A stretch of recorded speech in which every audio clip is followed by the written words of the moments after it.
Ir a la Casa Blanca. No existe evidencia que pudiera llevar a presumir que la visita de un jefe de gobierno extranjero a la Casa Blanca haya influido alguna vez en la elección presidencial de los Estados Unidos. Esa discusión, por tanto, carece de sentido. En realidad es enteramente especulativa.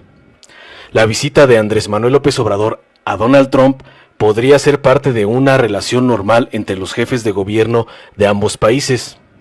No se mira así por las características del actual presidente de Estados Unidos. Sin embargo, algo anda mal en esa forma de observar la situación.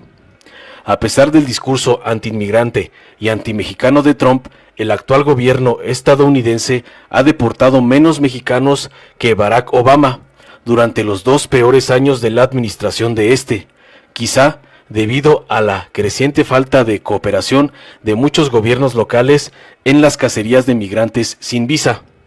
El muro fronterizo, que fue construido pacientemente durante anteriores gobiernos demócratas y republicanos, bajo Trump solo ha crecido en 16 kilómetros y ha sido reparado en unos 300, pero con muchos discursos demagógicos. Es tan viejo que se está cayendo solo. Entre la inoperancia oficial y la resistencia popular no parece ir bien la aplicación de la política de Trump respecto al tema de migración, tal como lo demuestran sus fracasos en la pretensión de cancelar el mecanismo de demora para los Dreamers ordenado por Barack Obama, el cual, por cierto, no implica la concesión de residencia y mucho menos de ciudadanía.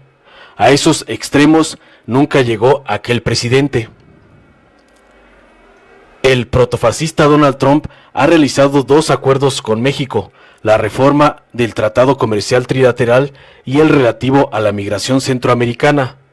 Quien cedió más en el primero fue el gobierno de Estados Unidos, que estaba decidido a denunciarlo, cancelarlo, pero reculó ante fuertes presiones empresariales internas y un posible escenario económico poco menos que catastrófico.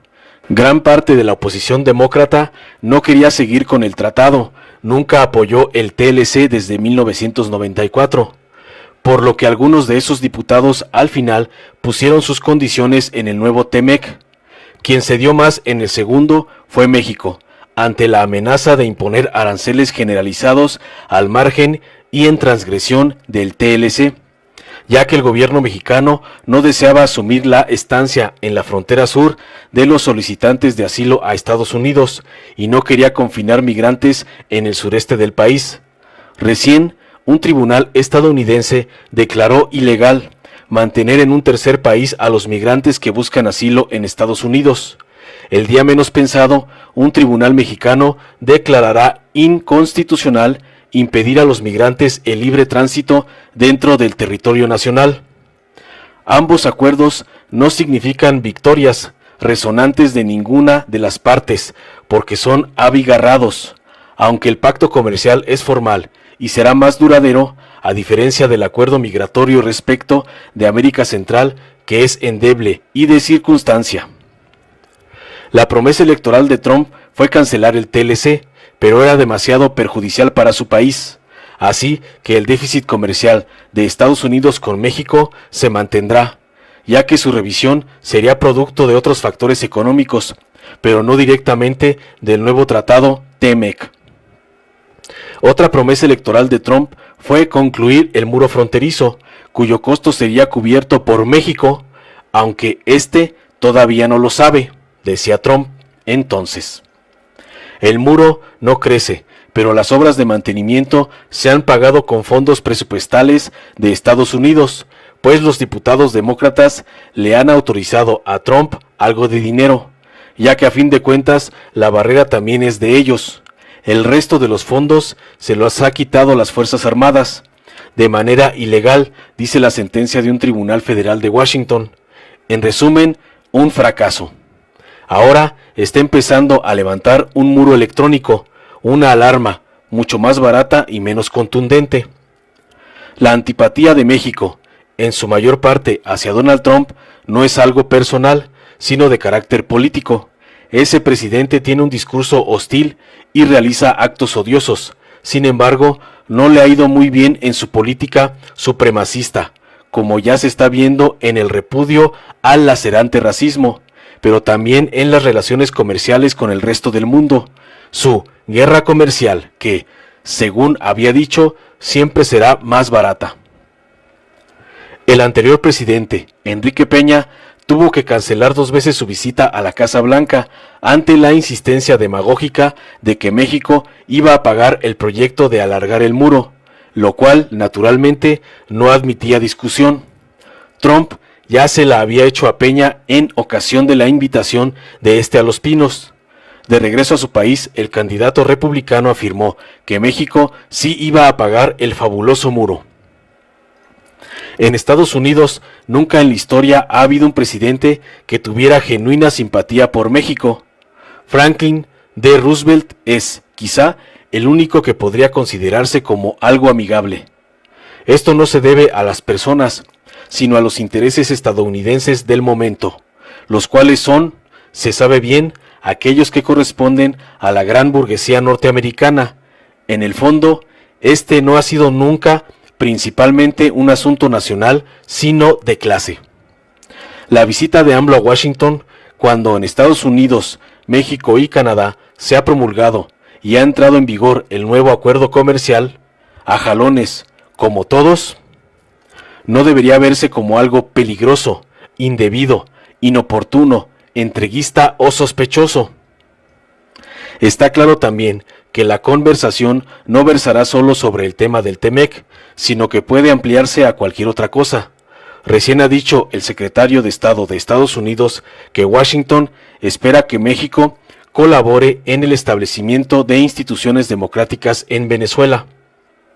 Ya no es el mismo discurso que cuando Estados Unidos quería obligar a México a mantenerse dentro del inefable y ridículo Grupo de Lima, en el que antes se había inscrito Peña Nieto, pero tampoco ese es tema mexicano en las relaciones con Estados Unidos. México seguirá en la doctrina de la no intervención, porque es una defensa frente al norte. En el nuevo tratado, el cual en realidad contiene más del viejo TLC, hay cláusulas que van a repercutir, pero no al punto de modificar en su conjunto el entramado de libre comercio tripartita, tal como ha sido hasta ahora. Tampoco será un instrumento que propicie por sí mismo el crecimiento del volumen de la producción en México, ni mucho menos el incremento de la capacidad productiva del trabajo social. Sin embargo, a muy corto plazo, podrá favorecer la inversión productiva y en cartera, en tanto que brinda tranquilidad a algunas empresas para expandirse. Ha surgido en este marco el tema de por qué un gobierno de rompimiento con el neoliberalismo firma un tratado de comercio con Estados Unidos. La mayoría de la izquierda mexicana no se opuso al TLC, sino a varios de sus capítulos, en especial los granos, con cuyo motivo el plazo para el comercio libre de maíz se ubicó en 10 años, pero el problema también consistía en lo que el tratado eludía, en especial un acuerdo migratorio, la fuerza de trabajo que va de un país a otro sin reglas, derechos ni responsabilidades. Ese tema sigue abierto. Nada se ha avanzado, excepto quizá un poco con Canadá. El Tratado de Libre Comercio, TLC, fue precedido de una apertura comercial unilateral del gobierno de México, Carlos Salinas, en el marco de una libertad cambiaria, pero con control oficial del tipo del cambio, cuyos objetivos eran, entre otros, bajar la inflación y propiciar la inversión extranjera directa e indirecta. Se vio que del esquema no funcionaba tan bien cuando vino la crisis provocada por ese mismo gobierno en 1994. El TLC trajo una desindustrialización parcial del país, el abandono de la producción de granos, la más completa apertura a las transnacionales estadounidenses, así como un alineamiento con el cual México no estaba familiarizado, nuestros socios comerciales. Recién apenas se ha entendido que eso de socios no es más que una relación entre competidores con reglas comunes, ya que solo una ínfima parte de los propietarios mexicanos son en verdad socios de los estadounidenses. Por otra parte, la economía mexicana alcanzó un superávit comercial frente a Estados Unidos y mantuvo un déficit con el resto del mundo. Los grandes exportadores son, por lo general, los grandes importadores, pero además las empresas mexicanas que venden mucho en Estados Unidos exportan también capital hacia allá mismo u otros paraísos. Más de las 2/3 partes del comercio de México se hace con Estados Unidos y casi todo bajo reglas comunes de comercio. Sería absurdo pretender el rompimiento de tales reglas, lo que no impide aplicar una política de diversificación de las relaciones económicas. Los elementos principales del retraso de México han estado relacionados, ante todo, con la política económica y social de los anteriores gobiernos. Con una política salarial catastrófica, el mercado interno era lo secundario frente a las gigantescas exportaciones. Ante la economía maquiladora, han carecido de importancia el desarrollo tecnológico y la productividad, la gran potencia automotriz. México no tiene ni patentes ni marcas. No hay un solo automóvil mexicano porque el negocio es la maquila de autopartes y el ensamble, todo por cuenta de transnacionales. México es un gran consumidor de toda clase de productos importados, en tanto que su capacidad exportadora ha seguido creciendo. El mercado interno zozobra. En consecuencia, se ha ampliado la brecha en la distribución del ingreso. Tenemos una sociedad cada vez más desigual, lo que genera mayor pobreza.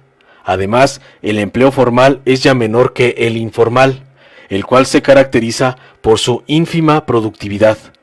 Eso es un colapso social.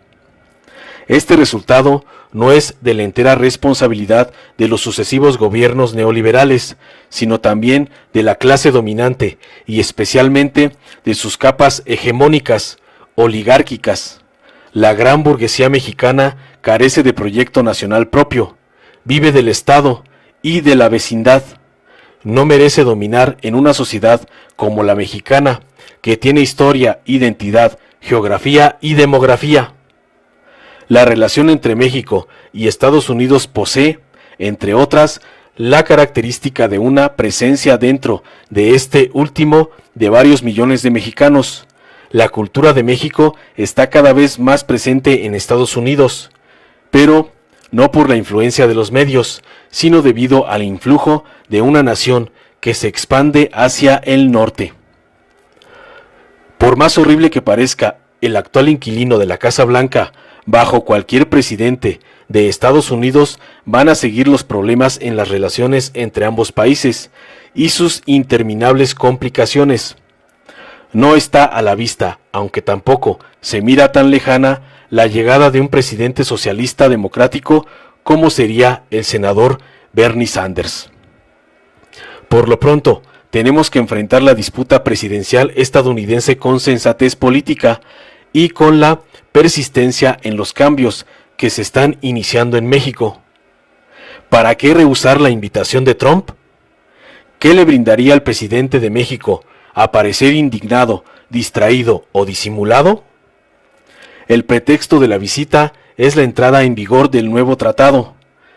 Toda visita entre jefes de gobierno tiene alguno, pero más allá del mismo, no debería criticarse el diálogo directo, personal, entre los presidentes de ambos países, ahora y en el futuro, con independencia de quienes gobiernen y de qué partido sean.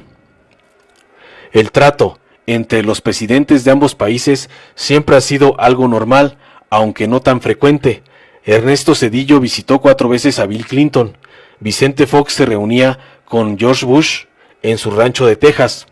Felipe Calderón fue a la Casa Blanca una semana antes de que Bush entregara la presidencia, lo cual fue visto como un innecesario acto de despedida, y visitó luego 2 años consecutivos a Barack Obama.